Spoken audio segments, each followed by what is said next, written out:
than any one of us. I think he deserved.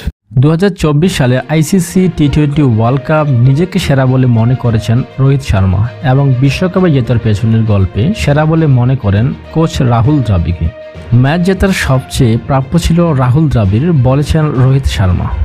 এবং এই রোহিত শর্মাই দক্ষিণ আফ্রিকার মাটিতে 2007 সালে টি-20 বিশ্বকাপে পাকিস্তানকে হারিয়েছিল। মহেন্দ্র সিং ধোনির নেতৃত্বে ম্যাচ খেলেছিল রোহিত শর্মা এবং 2011 সালের দলের অংশ ছিল না কিন্তু রোহিত শর্মা। ঠিক তখনই 2024 সালে এসে রোহিত শর্মার টি-20 ক্যারিয়ারের প্রথম বিশ্বকাপ জেতা এই রোহিত শর্মাই। বিশ্বকাপ জয়ের পর অবসরের ঘোষণা দিলেন বিরাট কোহলি এবং তার পরেই ঘোষণা দিলেন রোহিত শর্মা। টি-20 বিশ্বকাপের 2024 সালে এসে ম্যাচ জয়ের মূল কারণ হিসাবে তিনি দাবি করলেন বিরাট কোহলি ও আকসার প্যাটেলকে। তারা কিন্তু প্রচুর রানও করেছিল এবং ফিল্ডিংও খুব ভালো করেছিল, যেটা বললেন রোহিত শর্মা।